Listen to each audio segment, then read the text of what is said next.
So, as the month of Made in Abyss near continues, and I begin work on part 4, I thought that it'd be fun to compile some of the stuff viewers have sent me regarding the story, both in terms of pretty interesting clarifications by Tsukushi and a few things I got completely wrong. Before we start, I want to give credit to viewers Suo Minona, Pooty Spaghetti, Code Edoc, MHY Cole, Rage Against My Hairline, and probably a few others I'm forgetting. Made in Abyss is probably the best ongoing seinen manga at present. If you want to know what it's all about, feel free to watch my comprehensive full story video on the topic. Now, I'm not going to go too deep into the narrative here, but in brief, a young caver called Riko and her android companion Reg head down into the depths of the Abyss, a seemingly bottomless cavern with its own biomes, creatures, and inhabitants. As they descend, they encounter a number of powerful beings called White Whistles, or Sovereigns. Most notably, this guy, Bondrude, Sovereign of Dawn, and all sorts of really nasty, horrible, sad, and disturbing things happen along the way, as well as some truly epic battles. It's dark, it's beautiful, it's touching, and it's genuinely twisted, and this story made me feel things in a way that very few stories have. Some describe Made in Abyss as anxiety porn, as well as other sorts of porn. No, I am not going there again. But it certainly made a cultural impact, inspiring oodles of fan art, fanfics, a pretty damn good anime series, and even an upcoming game. However, the story is so dense and the world building so detailed that a lot of important details get lost in the shuffle, aren't elaborated on, or, well, confuse the pants off me. So today, let's take a look at 12 things you might not have known about Made in Abyss.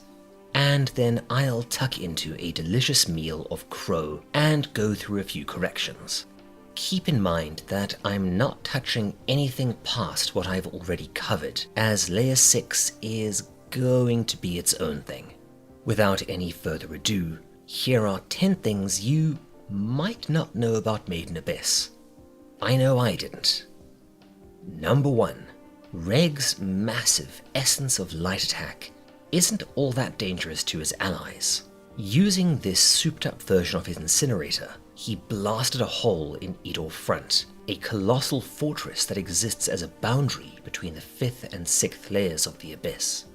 This seemed a bit careless, but as it turns out, he's able to adjust the attack to only work on inorganic matter. The worst that happened was Nanachi getting thrown high into the air. Nifty. Number 2. The first Umbra Hand, the one the party encountered in the Field of Flowers, taking care of the dangerous Amaranthine Decepticolony, is probably the most powerful of the Umbra Hands. The party was very fortunate not to attack it, or have it be the one that Bondrude used when battling Reg. Maybe we'll see this flamethrower-wielding bastard again, as Tsukushi has said that the bugs that it was fighting are going to be a big deal as we get deeper. Number 3. Series favorite Nanachi, while generally considered female within the Japanese fandom, is actually of indeterminate gender, with Tsukushi deliberately withholding this information to enjoy the arguments and bickering online about it. This has predictably led to some Western audiences believing that Nanachi is non-binary, with the Western translators going so far as using gender-neutral pronouns when referring to Nanachi. Yes, I refer to Nanachi as a female, as this is how the Japanese fandom approaches her, and if the interview translations are correct, Tsukushi does occasionally do this too. Who knows? At number 4. Nanachi is known for being both really nice to touch and smell, causing both Riko and Reg to constantly rub up against her and sniff her in a platonic way. I said platonic, let's not make this weirder than it needs to be, manga. But what does Nanachi actually smell like? Well, apparently she smells like caramel or cotton candy, and there was a perfume released with one of the Blu-rays that attempted to replicate this. That's either adorable or creepy, and I'll leave it up to you which one it is. Number 5. The Abyss itself is partially inspired by the Buddhist underworld, which also has various layers to it, getting nastier as you move downwards. So yeah, the Abyss is definitely inspired by hell in a sense, but not the hell described in Dante's Inferno, as some fans believed. That's pretty damn metal. Number 6. Bondrude's weird tentacle tentacle thing is actually a relic called Third Arm. This appears to be a retcon. Tsukushi gave him the tail purely because he thought it would be cool. Now, this does raise a bit of a question for me though, as the tail seems to mutate with Bondrude when he achieves his blessed form thanks to Prushka. I wonder why. Number 7. In between the party defeating Bondrude and leaving for Layer 6, they spend an indeterminate time chatting with Bondrude at Edo Front, which is when they negotiated their truce. Assumably, they won't try to destroy Zoaholic, and he would let them depart without issue and give them some supplies. That's odd. Interesting, but odd. Nanachi must have been rather pissed about this. At number 8. Prushka, another pretty fascinating character that was sadly undershown in the anime adaptation, has a little pet Digimon thing called Mania, which apparently smells weird, and sniffing it makes you resistant to the curse, and also allows you to see the abyssal force, much like Nanachi does, at least temporarily. But what does Mania smell like? Well, according to Tsukushi, she smells like the stinky parrot his family owned when he was young. Apparently his mother found this pretty funny, and I do too. Number 9. Bondrude has some freaky eyes that look like they might be a reference to Naruto, but these eyes aren't a mutation, they're a relic. It's never completely clarified, but this is probably how he's able to hijack Nanachi's ability to see and read the abyssal force. Number 10.